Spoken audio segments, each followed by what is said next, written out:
네, 교회력으로는 오늘이 51년 52주 중에 마지막 주일입니다. 그래서 다음 주부터 대림절, 대강절이라고도 하는데 대림절이 시작돼서 아기 예수의 탄생을 기다리는 그 시기, 그 절기가 교회력으로는 이제 새해가 되는 거죠. 그래서 우리가 지난주일 추수감사주일 한 해를 돌아보면서 하나님께 감사와 영광을 올려드린 예배를 드렸고, 또 특별히 오늘은 2024년 한 해를 돌아보면서 우리가 어떤 마음가짐으로 한 해를 마감하고 또 한 해가 지났으면 이 한 해를 결산하면서 또 하나님 앞에 우리가 영광 돌려야 할 부분들이 무엇이고, 또 한 해를 돌아봄에 있어서 내게 부족한 부분이 어떤 것이었는지를 오늘 본문을 통해서 함께 돌아봤으면 좋겠습니다. 오늘 본문은 이 두 부분으로 나누어서 살펴볼 수 있는데요. 먼저 첫 번째 1절부터 5절은 이 당시의 이 두 사건을 통해서 하나님의 심판이 임하기 전에 회개할 것을 촉구하는 그런 내용입니다. 여기서 이 두 사건이란 이 빌라도가 이 갈릴리 사람들을 성전에서 학살한 사건, 그리고 실로암 망대가 무너져서 18명의 목숨을 잃는 그런 사건을 가리킵니다. 그런데 유대인들은 일반적으로 우리도 그런 생각을 우리 생각의 저변에 그런 게 좀 있는데, 누군가가 어떤 일을 당하면 인과응보적인 생각을 할 때가 참 많이 있죠.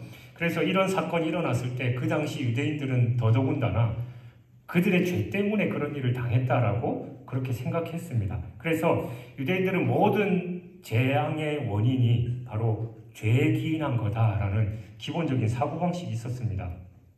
근데 예수님은 이 본문에서 그러한 유대인들의 그릇된 인과론적인 형벌관을 지적하면서 아니다, 누구든지 회개하지 않으면 이처럼 멸망당할 것이다 라고 그렇게 경고하신 겁니다.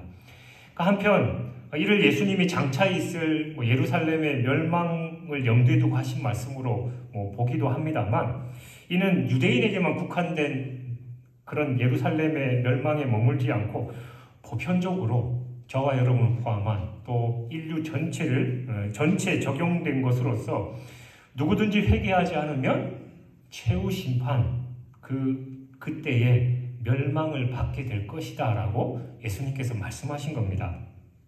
그리고 6절부터 9절은 예수님께서 열매 맺지 못한 무화과나무의 비유를 통해서 또 회개에 촉구하신 내용이지요. 이 비유를 보면 포도원 주인은 이 무화과나무가 자신의 기대에 어긋나게 열매 맺지 못하자 찍어버려라 라고 그렇게 말씀하셨습니다. 그때 이 포도원지기의 말류에 의해서 주인은 이 무화과나무의 나무가 이 열매를 맺을 수 있는 기회를 한 번 더 주게 되죠. 그러니까 여기서 일반적으로 주인은 하나님, 무화과나무는 이스라엘, 또 열매는 참된 회개, 또 포도원지기는 예수님을 의미합니다. 그러니까 하나님께서 예수 그리스도의 중보에 의해서 심판을 유보하시면서 이 당신의 백성들이 회개하고 돌아오기를 기대하고 계신다라는 걸 이 비유를 통해서 보여주시는 겁니다. 이는 하나님은 회개의 기회를 주기 위해서 심판을 연기하시고 또 오래 참으시는 분이시지만, 심판은 결코 취소되지 않고 언젠가 반드시 임한다라는 걸 보여줍니다. 결국 유대 종교 지도자들로 보이는 이 사람들은 예수님을 이 궁지에 빠뜨리기 위해서 정치성 있는 질문을 던졌지만, 예수님은 그들의 간교한 이 계략을 간파하셔서 그들의 잘못된 이 형벌관에 대해서 형벌관을 깨뜨리시고 바른 회개를 촉구하시는 그런 기회로 삼으신 것입니다. 그래서 본문의 내용을 좀 구체적으로 살펴보면 1절부터 3절까지에는 이 로마의 유대 총독 이 빌라도에 의해서 일어난 갈릴리인 피살 사건과 이에 대한 예수님의 말씀이 기록되어 있습니다. 그러니까 우리는 이를 통해서 우리 인간에게 있어서 가장 시급한 문제가 뭐냐라는 걸 우리가 생각해야 되는데, 그러니까 역사를 통해서 무수한 사상가들이 물어왔던 그 인생론의 최대 문제에 대한 분명한 해답을 얻을 수 있는 거예요. 1절을 보면 어떤 사람들이 와서 예수님께 빌라도가 어떤 갈릴리 사람들이 피를 저희의 제물에 섞었다라고 그렇게 보고했습니다. 이는 갈릴리 사람들이 성전에서 제사를 드릴 때 빌라도에 의해서 살해당한 일을 말하는 겁니다. 그러니까 복음서에는 이 사건에 대한 구체적인 내용이 기록되어 있지 않습니다. 그러니까 우리는 뭐 정확하게 알 수는 없습니다만, 다만 이 전승에 의하면 이 사건의 내용은 다음과 같습니다.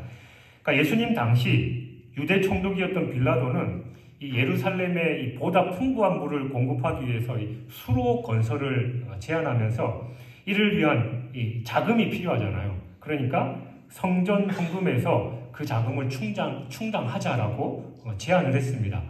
그 이유가 다름 아니라 성전에 늘 제사를 지내니까 그 제물의 그 번제나 이런 제물을 이제 잡으면서 그 많은 피나 뭐 이런 것들을 씻기 위해서 성전에서 쓰는 물이 어마어마하기 때문에, 그러니까 그 성전에서 당연히 그 헌금으로 좀 충당해서 이 수로 건설에 보태야 되는 거 아니냐라는 그런 제안을 한 거죠. 근데 뭐 어떻게 보면 이 빌라도의 제안이 타당하잖아요. 성전에서 많이 쓰니까, 그러니까 너희네들도 좀 보태야 된다, 이제 그런 얘기를 했습니다.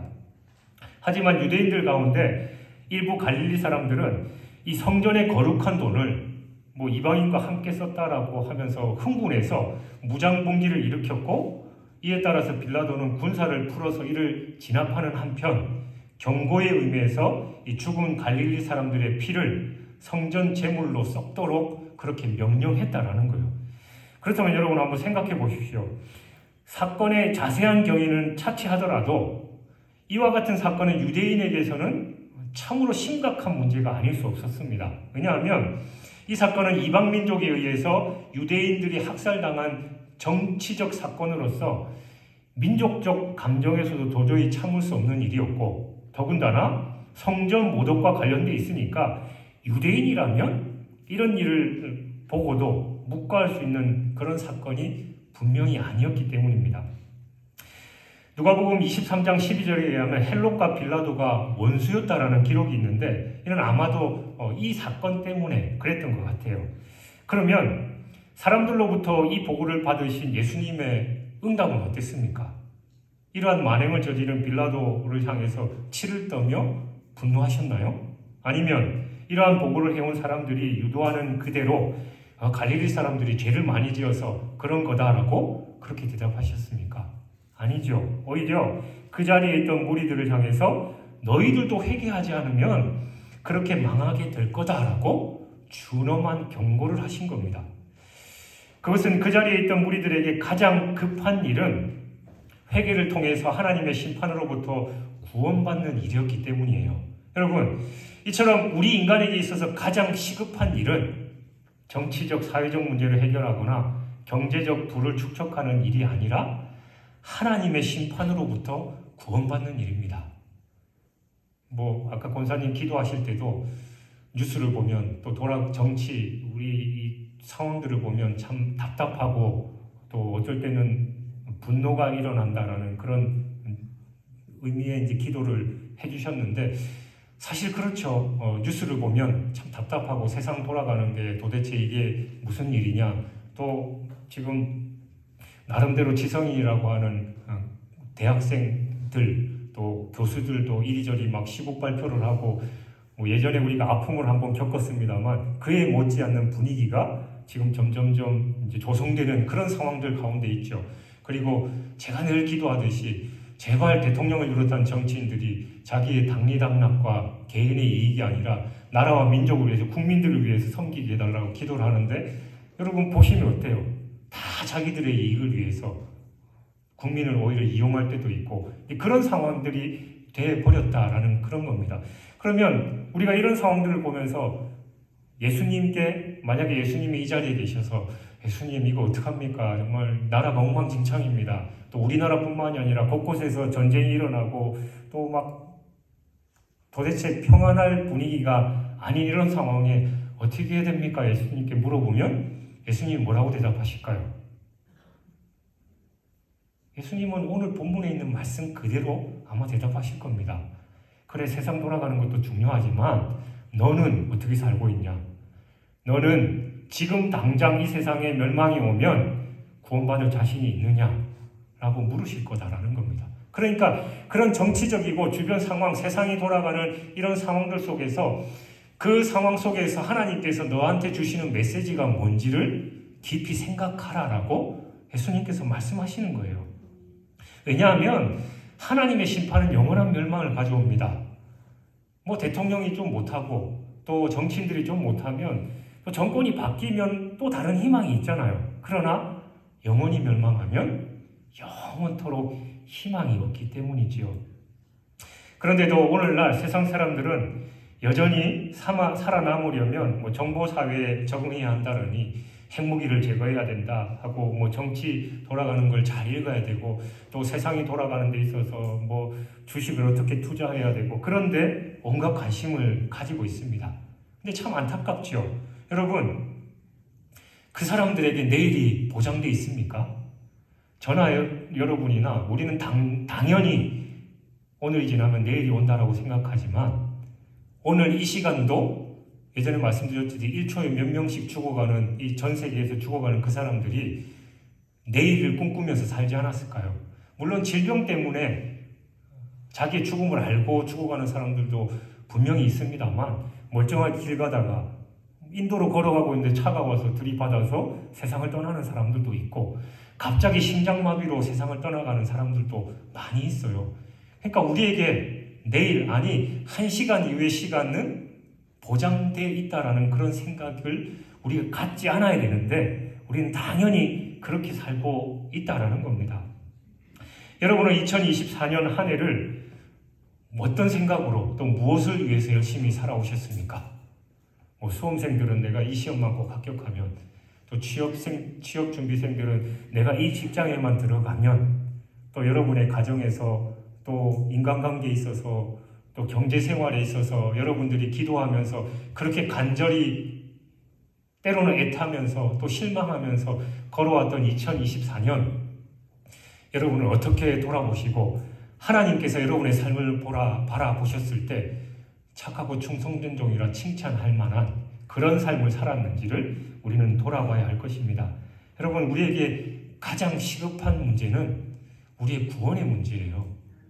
이 세상에서 아무리 많은 부귀영화 또 명예를 얻었다 할지라도 이 영혼의 문제, 또 영원한 생명의 문제가 해결되지 않으면 아무 의미가 없습니다. 우리 부자 예와 성경에도 기록되어 있잖아요. 뭐 이제 영원토록 먹고 살 돈이 충분하니까 이제 창고 지어가지고 나는 이제 뭐 떵떵거리면서 늘 파티하면서 살아야지라고 하니까 하나님께서 그날 밤에 그에게 나타나셔서 오늘 밤 내가 네 영혼을 데려간다면 그 많은 재물이 누구 것이 되겠느냐라고 물으셨다라는 겁니다. 여러분은 지금 어떤 생각으로 살아계시고 또 어떤 것을 목표로 살아가고 있는지 여러분 스스로를 돌아봤으면 좋겠습니다. 그리고 이 중요한 진리를 세상에 전해야 하는 것이 우리의 의무입니다. 아무것도 모르고 지금도 여전히 세상의 물질 또 명예 또 쾌락을 향해서 쫓아가고 있는 그 많은 영혼들에게 이 진리를 전함으로써 그들도 저 영원한 생명에 대한 소망을 품고 살아가도록 인도해야 되는 게 우리의 의무라는 걸 기억하시길 주님의 이름으로 축원합니다. 그리고 4절과 5절에서 예수님은 계속해서 실로암 망대 붕괴 사건에 대해서 말씀하셨습니다. 여기서 실로암 망대란 앞서 얘기한 바와 같이 빌라도가 성전 자금을 이용해서 예루살렘 동남편 성 밖에 건설했던 수로의 일부였습니다. 그런데 이 수로를 지키기 위해서 세워졌던 망대가 뭐 어떤 원인으로 인해서 붕괴됨으로써 18명의 사망자가 발생한 겁니다. 예나 지금이나 이런 사건이 발생하면 사람들은 나름대로의 관점에 따라서 이러쿵저러쿵 여러 가지 일로 말하기 마련이지요. 하지만 오늘 본문은 우리가 세상에서 일어나는 모든 사건을 어떤 관점으로 바라봐야 하는지에 대해서 분명히 말씀해주고 있습니다. 여러분, 인간은 기본적으로 이기적이고 교만한 존재입니다. 특히 이러한 사실은 오늘 말씀처럼 어떤 불행한 사건이 발생했을 때 이 사람들이 보이는 반응을 보면 쉽게 알 수 있습니다. 예컨대 어디선가 이 재난이 발생하면 사람들은 그 사건이 자신과 관계됐을 경우에는 어떻게 합니까? 왜 나한테 이런 일이 닥치는가? 라고 이 말하면서 흥분하고 또 타인에게 그런 일이 발생하면 뭐 나와는 전혀 상관이 없으니까 아무 관심을 가지지 않습니다. 심지어 어떤 사람들은 이러한 사건에 대해서 당연하다라는 듯한 태도를 보이면서 그러한 불행을 만난 사람들을 비웃기까지 하지요. 우리나라에서도 그랬잖아요. 뭐 얼마 전에 이태원에서 많은 사람들이 죽음을 당했을 때 뭐 댓글이나 이런 거 보면 어떤 내용들이 있었습니까? 아니 그러게 누가 거길 가라고 그랬어. 왜 거기 가가지고 온 세상을 시끄럽게 만드냐. 뭐 그런 식으로 표현하는 사람들이 분명히 있었다라는 겁니다. 심지어는 어떤 사람들은 뭐 그런 사건에 대해서 뭐 당연하다라는 듯한 태도를 보이면서 뭐 그렇게 생각을 하는 거죠. 특히 이러한 관점에서 유대인들은 더 심했는데 그들은 누군가 불행한 사건을 당하면 그러니까 응과응봉적인 이 관점에서 그 사람들이 죄지었기 때문이다라는 식의 정죄를 하곤 했습니다. 그러니까 욥기에 등장하는 욥의 친구들이 바로 그 대표적인 경우였죠. 욥이 뭐 재산 다 잃고 처자식 다 잃어버리고 또 몸에 악창까지 생기니까 친구들이 와서 네가 하나님 앞에 죄 지으니까 벌 받는 거 아니냐라고 했듯이 유대인들의 기본적인 사고방식 자체가 그랬다라는 겁니다. 하지만 오늘 본문을 보면 이 사건을 바라보시는 예수님의 시각은 일반적인 유대인들과는 완전히 달랐습니다. 그러니까 유대인들은 이 사건이 일어날 때마다 그러한 사건을 당한 자들의 이 죄를 지적하기 바빴지만 예수님은 그 초점을 바로 그렇게 말하는 그 사람들에게 두셨습니다. 다시 말하면 예수님은 빌라도에 의해서 저질러진 이 끔찍한 정치적 사륙이나 실로암 망대가 붕괴된 이 자연적인 사건 모두 회개를 촉구하는 하나님의 메시지로 해석하시면서 그 모든 사건들은 그들만의 사건이 아니라 바로 너희들을 향한 사건이다라고 말씀하신 겁니다. 여러분, 우리는 지금 이 시간에도 지구 곳곳에서 일어나는 전쟁 그리고 각종 재난의 소식에 대해서 이를 남의 일이 아니라 바로 우리를 향해서 말씀하시는 하나님의 음성으로 들어야 합니다. 그리고 그러한 소식을 들을 때마다 임박한 재림과 심판의 경고로 알고 더 떨리는 마음으로 회개하면서 깨어 있어야 됩니다. 우리는 세상의 재난의 소식을 들을 때마다 너희도 회개하지 않으면 이같이 망하리라 라고 말씀하시는 하나님의 음성을 듣고 늘 회개하는 삶을 살아야 하는 것입니다. 그리고 6절에서 9절은 포도원에 심은 무화과 나무에서 열매를 찾고 있는 포도원 주인에 관한 비유지요. 그러니까 그런 재난에 대해서 어떤 태도를 가져야 되느냐라고 말씀하시면서 예수님께서 이 비유를 설명하신 거예요.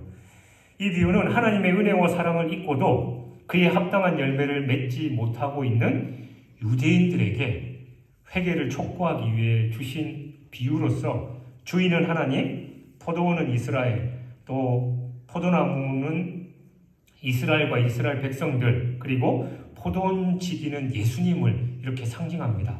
근데 6절과 7절을 보면 포도원 주인은 포도원에 이 무화과 나무를 심어놓고 이후에 3년 동안 매년 와서 열매를 찾았습니다. 그리고 3년째에도 열매를 맺지 못하자 이 포도원 지기에게 무화과 나무를 찍어 버리라 라고 그렇게 말합니다. 여기서 포도원 주인의 명령은 어떻게 보면 당연한 처사입니다. 그러니까 열매도 맺지 못하는 나무를 계속 놔두는 것은 땅만 버리는 일이었기 때문이지요. 그런데 예수님 당시 이 이스라엘 백성들은 마치 이 열매 맺지 못한 무화과 나무와 같았습니다. 하나님은 그들을 선택하셔서 이방인들에게 비할 수 없는 그 엄청난 은혜를 베푸시고 그의 합당한 신앙의 열매를 맺기를 기대하셨지만 그들은 아무 열매도 맺지 못했던 것입니다. 그러므로 그들은 하나님의 심판 앞에 직면해 있었던 거죠. 그런 의미에서 본문의 비유는 이스라엘 백성들에게는 엄청난 그리고 준엄한 경고다라고 하지 않을 수 없습니다. 또한 이 비유는 오늘 우리 성도들에게 주시는 그런 경고이기도 합니다. 왜냐하면 성경은 신약의 성도야말로 옛 이스라엘 백성을 대신한 새로운 이스라엘이다라고 말씀하고 있기 때문이에요. 그러니까 우리도 바로 하나님의 자녀로서 은혜를 똑같이 입은 자들입니다. 하나님은 우리를 택하셔서 세상 사람들에게 베풀지 않은 많은 은혜를 베푸셨습니다. 그리고 그에 합당한 열매를 맺기 기대하십니다. 그러므로 우리는 이러한 주님의 비유를 통해서 하나님은 우리에게 베푸신 은혜의 상당한 열매를 찾으신다라는 사실을 깨닫고 심지어는 두려워할 줄 알아야 됩니다. 그럼에도 불구하고 성도들 가운데에는 이러한 두려움은 없고 대신 하나님이 주신 축복을 자랑거리로만 삼는 분들이 있어요. 하지만 진정 우리가 물어야 할 것은 내가 얼마나 많은 축복을 받았는가가 아니라 과연 나는 축복에 상응하는 열매를 맺고 그렇게 살아가고 있는가 하는 것입니다. 여러분들 지금까지 신앙생활 하시면서 인생을 걸어오면서 하나님의 은혜에 대한 간증이 없는 분들은 아마 거의 없으실 거예요. 하나님께서 지금까지 나를 이렇게 인도하셨고 또 이렇게 축복하셨지라는 간증들이 분명히 있을 겁니다. 근데 하나님께서 우리에게 원하시는 건 그런 은혜에 대한 간증, 감사뿐만이 아니라 그 다음에 행동을 원하시는 거예요. 열매가 있어야 된다라는 거죠. 감사로 고맙습니다, 감사합니다 끝이 아니라 그 이후에 그를 통해서 하나님께서 기대하시는 열매를 원하신다라는 걸 우리는 기억해야 됩니다. 그래서 우리는 축복을 받을수록 교만하지 말고 오히려 축복을 받는 것을 두렵고 떨리는 마음으로 이 합당한 열매를 맺고 살아야 돼요. 제가 여러 번 말씀드린 것 같은데 하나님의 축복이 오히려 우리에게는 심한 표현으로 저주가 될 수 있다는 걸 우리는 기억해야 됩니다. 하나님께서 우리에게 이만큼 축복을 주셨으면 그 축복에 대한 영광을 하나님께 올려드리고 하나님께서 그 축복을 주신 이유와 목적대로 열매를 맺으면서 살아야 되는데 그냥 나 혼자 잘 먹고 잘 살면 오히려 그 축복으로 인해서 우리는 하나님의 심판을 더 크게 받을 수 있다는 걸 기억하면 축복받는 걸 두렵고 떨리는 마음으로 우리가 생각해야 된다라는 것이죠.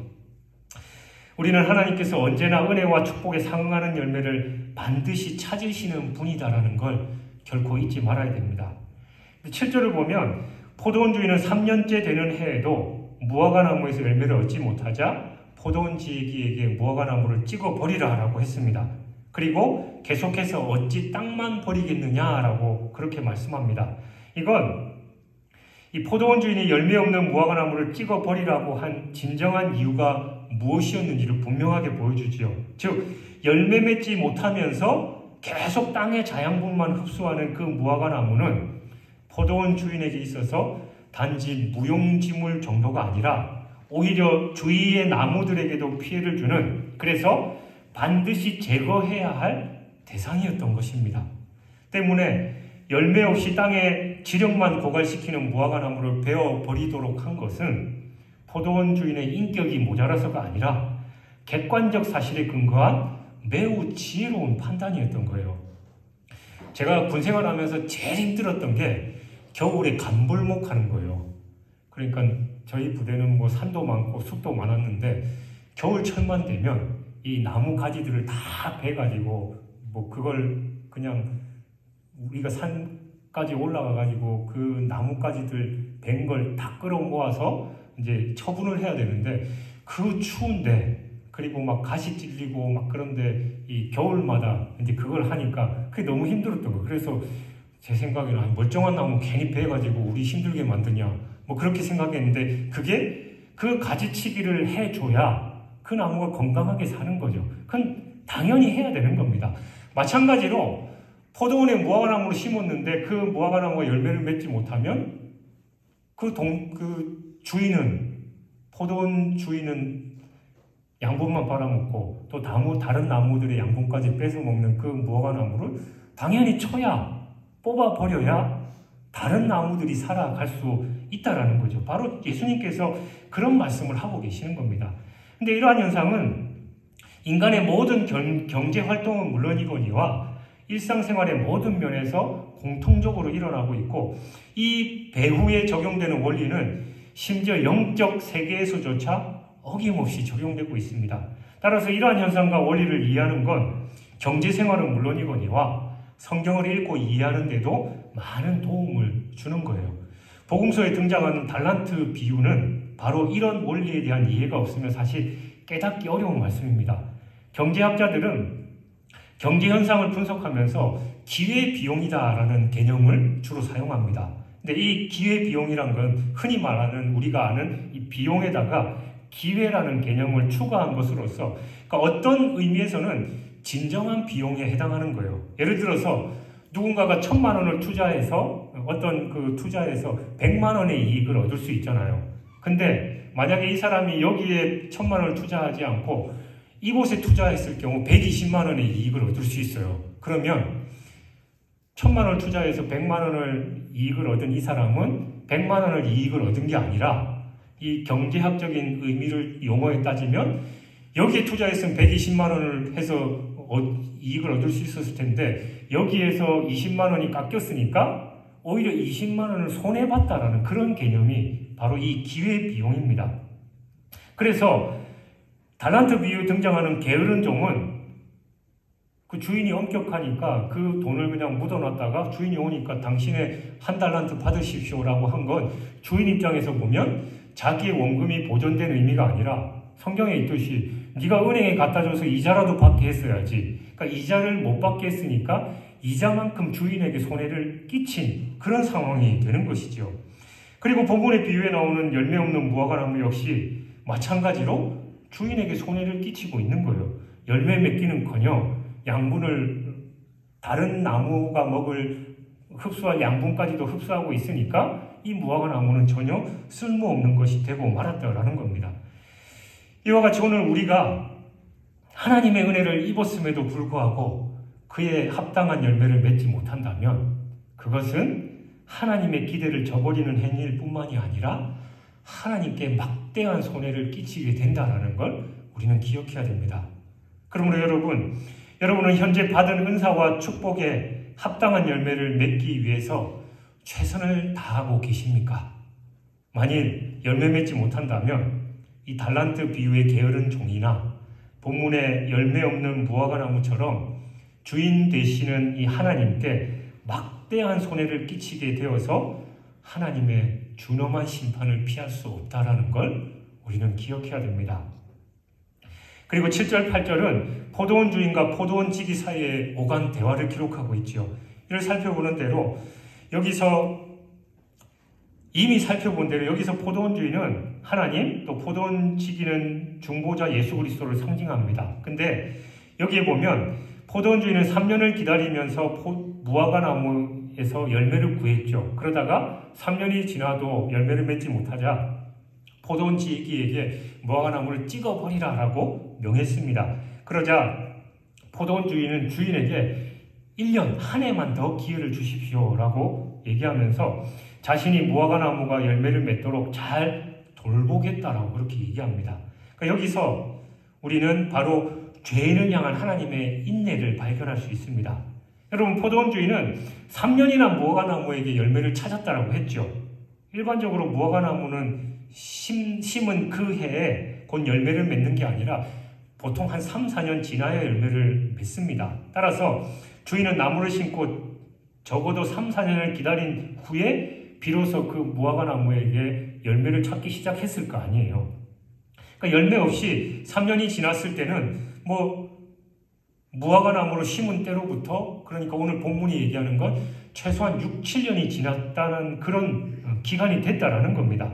근데 이처럼 오랫동안 기다리며 갖고 온 무화과나무에서 그것도 3년이나 아무런 열매를 찾지 못했다라는 점을 생각하면 주인의 허탈감이 얼마나 컸을지 우리는 짐작하고도 남음이 없습니다. 여러분, 입장을 한번 바꿔놓고 생각해 보세요. 여러분이 농사를 짓는데 3년, 4년 동안 열매가 하나도 수확물이 없다면 여러분 어떻게 하시겠습니까? 우리는 1년 지나면 갈아엎을 거 아니에요. 그리고 다른 거 심을 건데 이 포도원 주인은 3년, 4년을 더 기다렸다라는 거예요. 그러니까 토탈 따지면 6, 7년을 기다렸다라는 겁니다. 이게 바로 하나님께서 우리의 구원을 위해서 인내하고 또 인내하신다라는 뜻을 나타내는 것이고, 열매 없는 우리를 향해서 예수님은 하나님 조금만 더 참아보십시오. 내가 어떻게 해서든지 열매 맺도록 해보겠습니다라고 노력하는 그 중보자 예수 그리스도를 대변한다라는 거죠. 여러분, 흔히들 이제 뭐 저도 그렇지만 신앙생활 하면서 제대로 신앙생활 안 하고 죄 짓고 이런 사람 보면 세상 말로는 귀신 흑마하는 저 사람 안 잡아가고 그러고 우리는 하나님은 왜 저런 사람을 살려두실까? 저 악한 사람을 왜 그대로 놔두실까? 라고 생각하는데 오늘 본문의 말씀처럼 하나님은 그래도 돌아오겠지 기다리고 계시는 거예요. 그리고 예수님이 그 중간에서 하나님 조금만 참아보십시오. 제가 저 인간 한번 살려보겠습니다. 불쌍하잖아요. 라고 그렇게 하시는 거예요.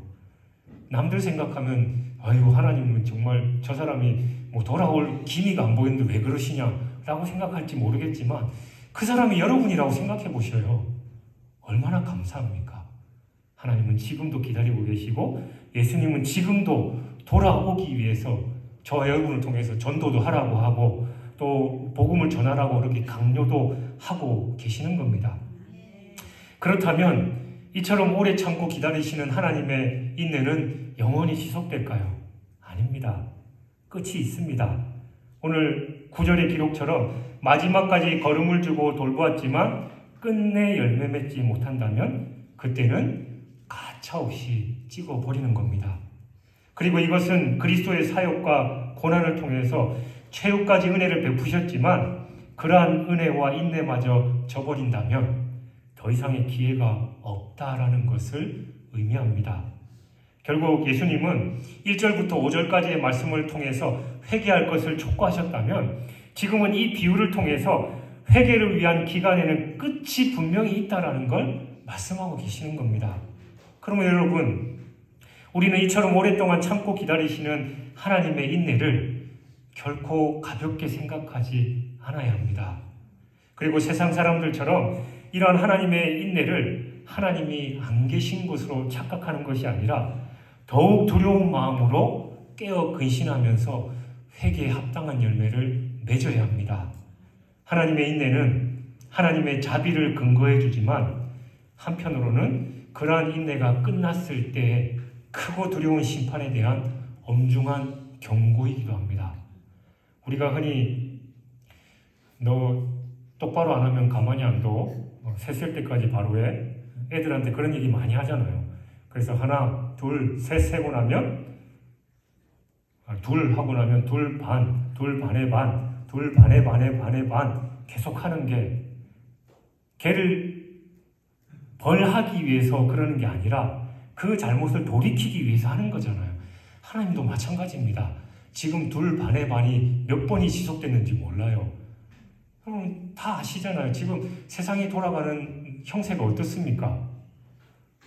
지금 뭐 북한군도 뭐 우크라이나 본토에 이제 침입했다 그러고 푸틴은 이러면은 내가 핵무기를 써도 된다라고 생각하겠다라고 협박하고 있고 이러면 어느 순간 그 버튼을 누를지는 아무도 모릅니다. 그래서 그 말처럼 세계 3차 대전이 일어날 줄 누가 알아요? 그러면 우리나라는 안전할까요? 대전이 일어나면은 그 강대국, 미국을 포함한 강대국들이 우리나라에게 그 지원 요청 안 하겠습니까? 그러면 여러분의 자녀들이 가야 돼요. 군대로 끌려가야 되는 그런 상황입니다. 북한의 그 뭐 영상 나오는 거 보니까 20살 갓 된 그 젊은 청년들이 전장에 끌려갔잖아요. 그러면서 뭐 북한군이 희생당했다 뭐 그런 얘기도 왕왕 뭐 뉴스에 나오기도 합니다만 희생당했는지 안 당했는지 우리는 정확히 모르지만 분명히 전쟁을 하면 희생당할 수밖에 없는 그런 상황이 되는 거예요. 그러면 이런 상황 속에서 우리는 뭐 내일 아니니까 뭐 우크라이나가 어디 붙었는지 난 모르겠고 뭐 푸틴인가 뭐 푸딩인가 그 사람은 나와 상관없으니까 그냥 그렇게 살아야 되는가? 분명히 예수님이 오늘 본문에서 그렇게 말씀하고 있잖아요. 그런 것들 다 너를 위해서 주는 그런 상황이다. 이런 상황 속에서 네가 어떤 것을 깨달아야 되는지 내가 알려주고 있잖아라고 예수님이 지금 계속해서 말씀하고 있는 겁니다. 여러분, 이런 형국 속에서 여러분은 무엇을 위해서 오늘 하루를 살아가고 계십니까? 내일 하루 또 여러분에게 새로운 하루가 주어진다면 여러분은 어떤 마음가짐으로 살아가시겠습니까? 돈 많이 벌어야죠. 그리고 건강하게 행복하게 살아야죠. 맛있는 거 많이 먹고 운동하고 여행도 다니면서 다 좋습니다. 뭘 위해서 그런 걸 합니까? 그리고 죄송합니다만 내일이 우리에게 보장되어 있지 않은데 만약에 그러다가 내가 갑자기 세상을 떠난다면 여러분은 그런 준비가 돼 있으시냐라는 거예요. 예수님께서 바로 그걸 물으시는 겁니다. 이 세상이 그렇게 저 사람들이 잘못해서가 아니라 뭐 러시아 우크라이나 전쟁 또 이스라엘 하마스 전쟁 너희랑 상관없는 것 같지만 너희 일이야 정신 바짝 차려야 돼 라고 그렇게 말씀하고 있다라는 겁니다. 사랑하는 여러분, 오늘 본문은 예수님은 이스라엘 안에서 일어난 두 사건을 통해서 모든 일들이 회개를 촉구하시는 하나님의 메시지다라는 걸 말씀하셨습니다. 하지만 이처럼 회개를 촉구하는 하나님의 인내는 영원히 계속되는 게 아니라 반드시 끝이 있다라는 것도 비유를 통해서 깨우쳐 주셨습니다.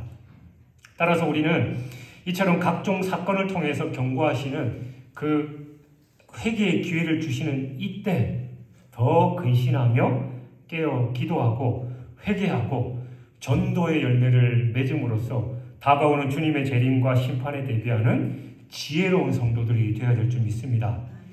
교회 창립 100주년을 맞이하는 2024년 한 해를 돌아보면서 우리가 한 해를 시작하면서 모든 게 새로워지고 온전해지고 회복되기를 기도하고 달려왔고 이제 올 한 해의 마지막 종착역을 바라보고 있는데 하나님께서 우리 교회 또 저와 여러분을 보시면서 뭐라고 하실지 우리 스스로를 돌아보면서 하나님께 올려드릴 그 열매는 무엇인가?